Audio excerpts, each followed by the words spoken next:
Siguiendo con la agenda, a continuación se presenta el estudio La vía rápida hacia nuevas competencias, a cargo de la doctora Marta Ferreira, economista senior del Banco Mundial. Doctora Marta, bienvenida. Bueno, buenos días, Rafael, y buenos días a toda la audiencia. Es un gran placer estar aquí y voy a comenzar. Voy a compartir aquí mi presentación.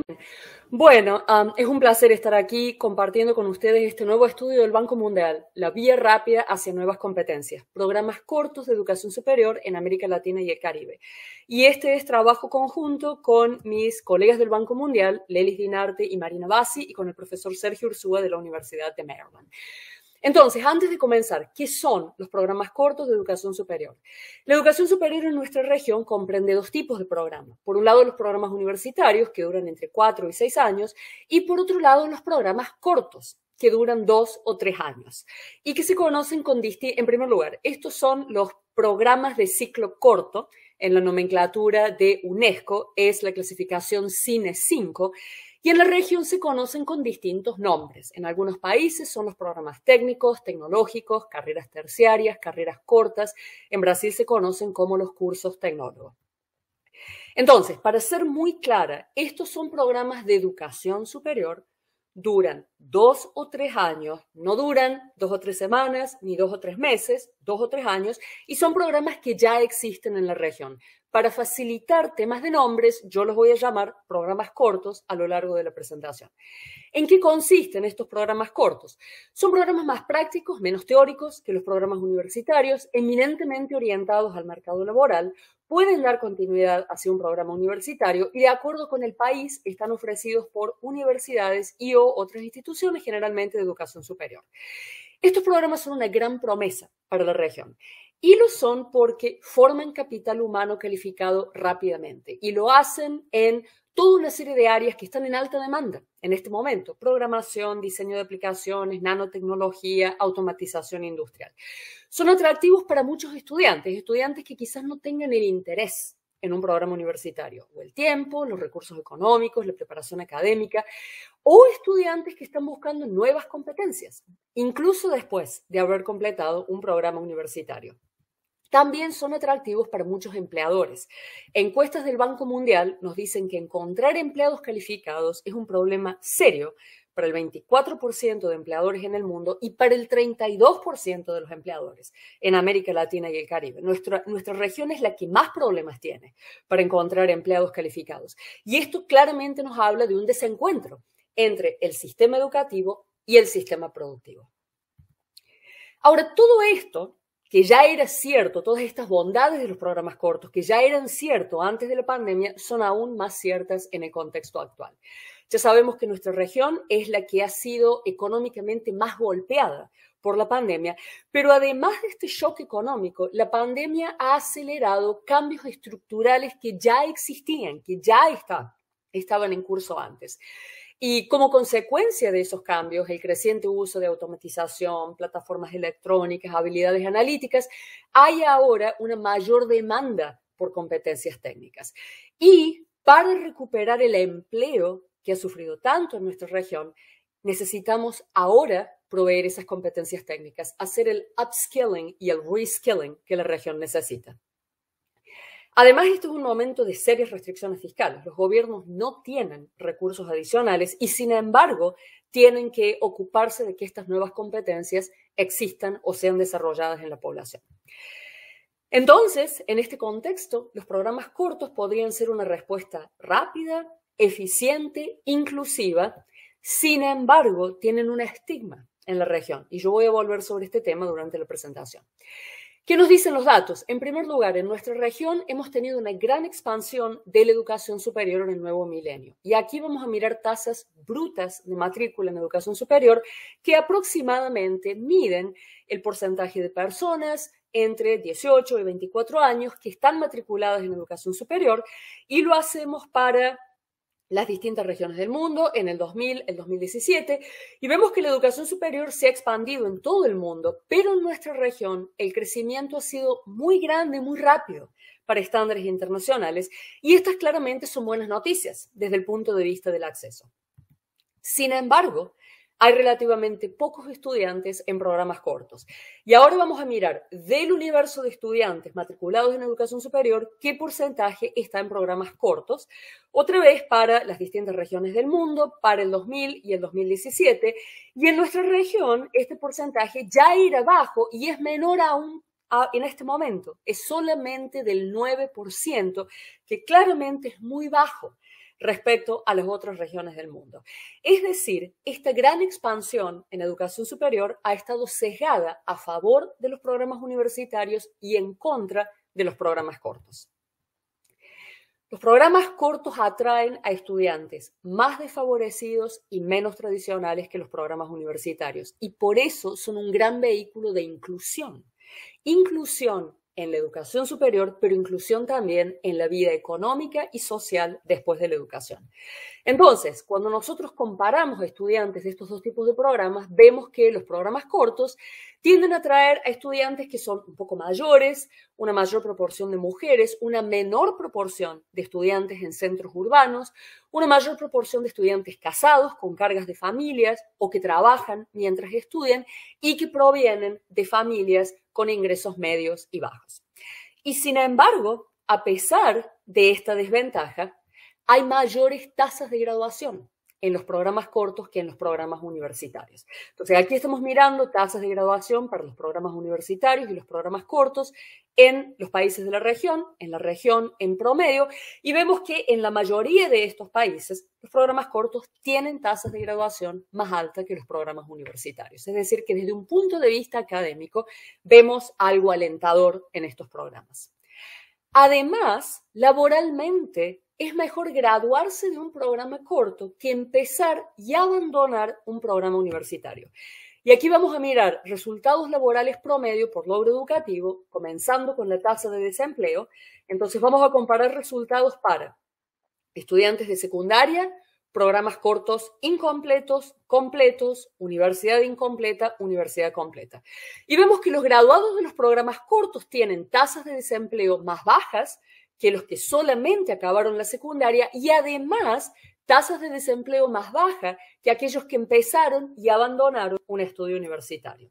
Y vemos un patrón muy semejante cuando se trata de empleo formal y ya sabemos cuán serio es el problema de la informalidad en nuestra región. Y cuando miramos la prima salarial respecto a la educación secundaria, esta figura nos dice que un graduado de un programa corto en promedio gana un 45% más que un graduado de secundaria, mientras que una persona con universidad incompleta solamente gana un 28% adicional.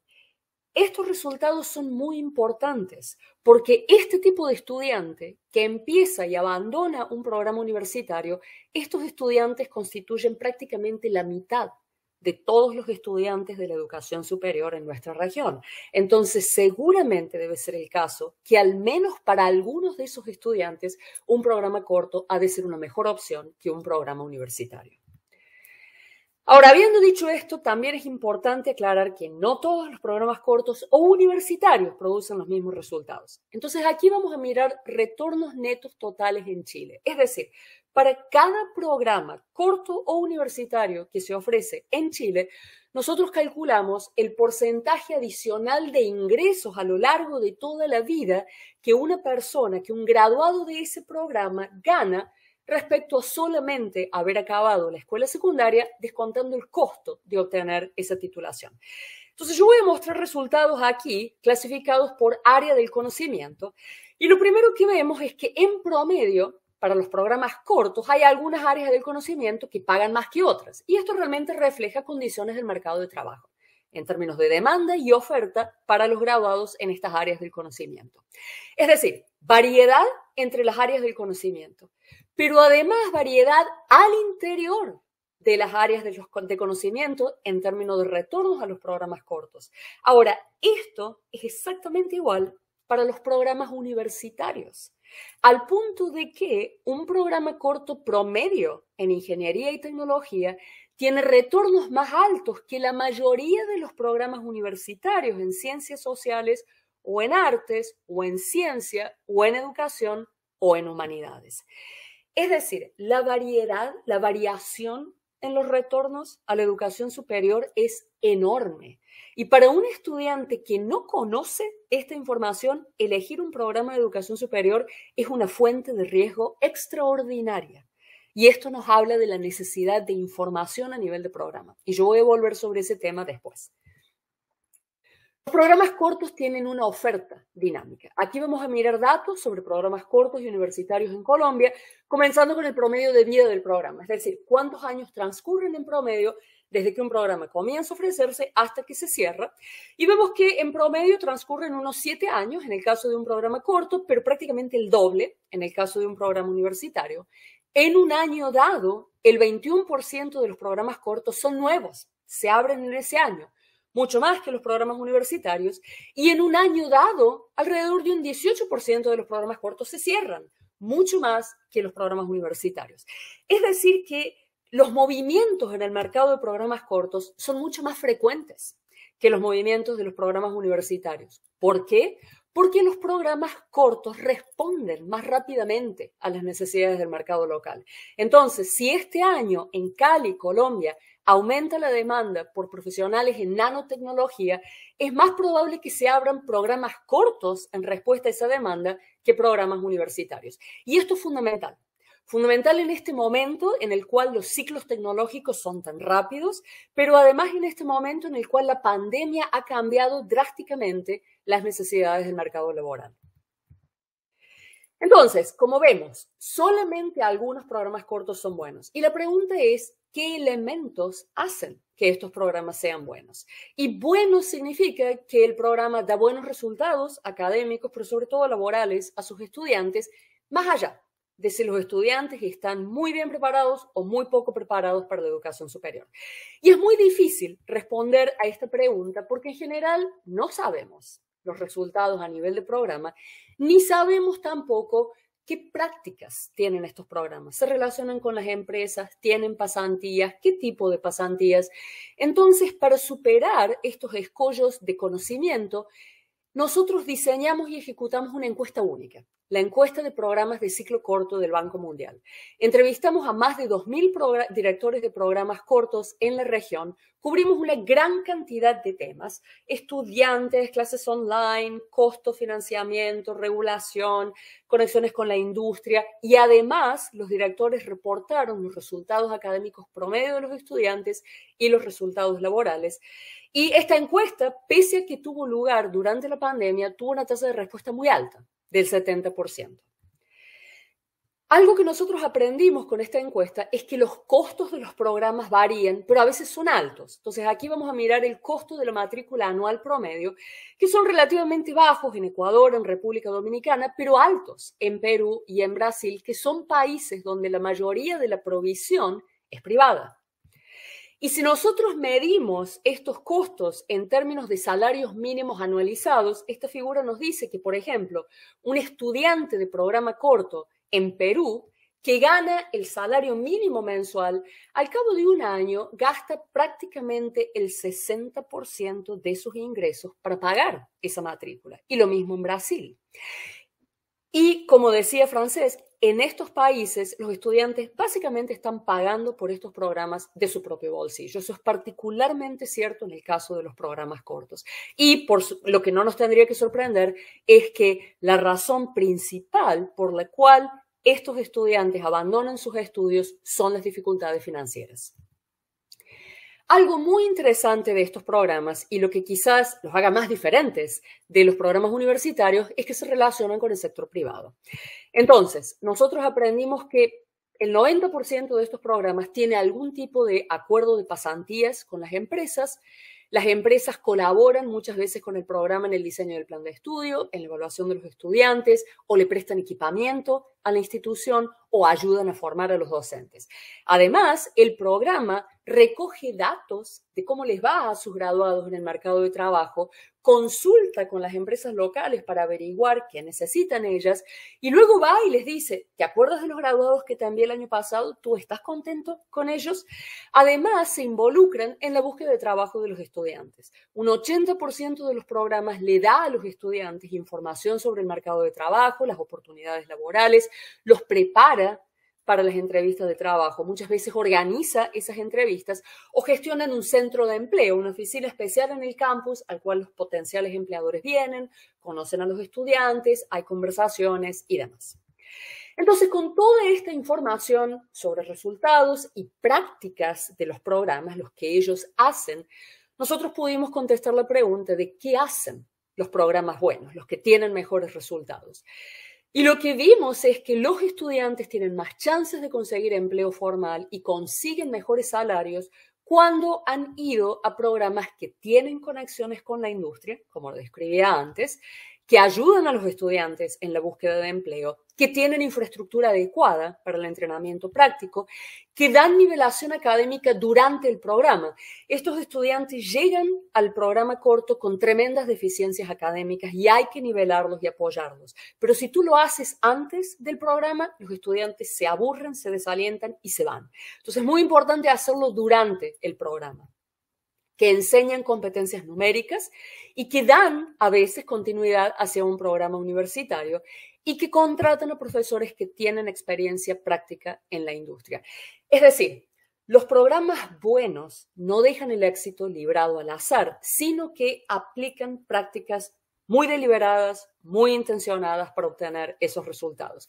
Y estas son buenas noticias, porque significa que un programa no tan bueno puede empezar a aplicar estas prácticas para mejorar. Entonces, en un buen sistema, idealmente solo se ofrecerían buenos programas y los estudiantes tendrían el interés y los medios para acceder a ellos. ¿Cómo podemos construir ese sistema? Hablemos muy rápidamente de algunas políticas. En primer lugar, necesitamos recoger y difundir información sobre todos los programas, cortos y universitarios. Entonces, idealmente, en un sitio web, un portal, para cada programa que se ofrece en el país, debería haber información sobre costos, salarios, empleo formal, tasa de deserción, todo esto, pero por grupos de estudiantes. Y necesitamos también ayudar a que los estudiantes procesan, entiendan esta información, dándoles ayuda vocacional, trabajando con ellos en la escuela secundaria, varios años antes de que ingresen a la educación superior.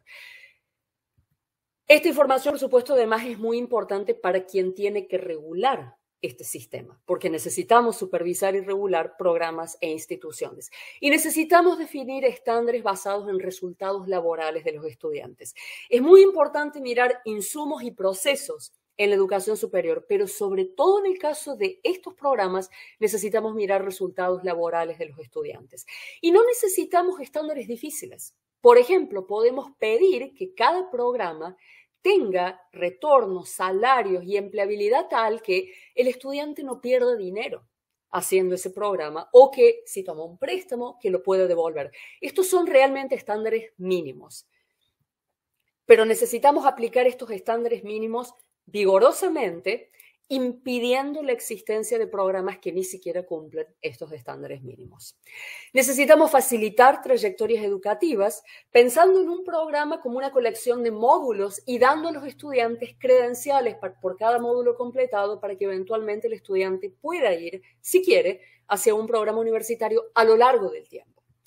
Y una política fundamental, necesitamos ayudar a financiar los programas cortos. Resulta que en nuestra región damos subsidios mayores, subsidios públicos mayores a los estudiantes universitarios que a los estudiantes de programas cortos, pese a que los estudiantes universitarios tienen más recursos, necesitan menos estos subsidios. Además, tienen una tasa de abandono más alta y los que logran graduarse de un programa universitario tienen aún mayores ingresos. Es decir, nuestros sistemas de financiamiento no son equitativos ni tampoco son eficientes. Además, tenemos que recordar que la mitad de los estudiantes en promedio en nuestra región de estos programas están en instituciones privadas con muy poca asistencia financiera y este porcentaje es todavía más alto en países como Brasil, Chile, El Salvador y Perú. Además, en algunas áreas como la tecnología, proveer un buen programa es algo realmente costoso. Entonces, ¿qué podemos hacer frente a esta realidad? Necesitamos reasignar el gasto público en educación superior entre estudiantes, programas de ciclo corto, universitario, instituciones públicas, privadas, áreas del conocimiento. Necesitamos asignar fondos públicos competitivamente entre programas, pidiéndoles que rindan cuentas por el uso de esos fondos. Y necesitamos facilitar el crédito educativo, porque no vamos a poder seguir expandiendo la educación superior solamente en función de recursos públicos, particularmente en este momento, después de la pandemia. Y por supuesto, una manera de hacer eso es a través de préstamos contingentes al ingreso. Necesitamos expandir estos préstamos. Entonces, en un mundo donde los estudiantes tienen información muy detallada sobre todos los programas, donde es posible continuar hacia un programa largo, porque yo obtengo credenciales parciales, donde el regulador se encarga de que no existan programas malos y donde hay ayuda financiera para hacer estos programas, seguramente el estigma de los programas cortos sería mucho menor. Entonces, en este momento crítico, la región está buscando resultados diferentes en su sistema educativo, pero para eso necesita aplicar políticas y estrategias diferentes. No vamos a obtener resultados mejores haciendo lo mismo de antes. Y las necesita ahora porque el empleo debe recuperarse ahora.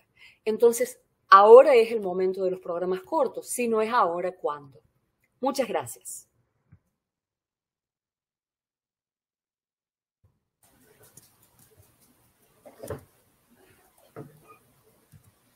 Muchas gracias, doctora Marta, por su importante intervención. Vamos a mirar aquí entre las preguntas del público. Una preguntita que encuentro por acá es la siguiente, doctora Marta.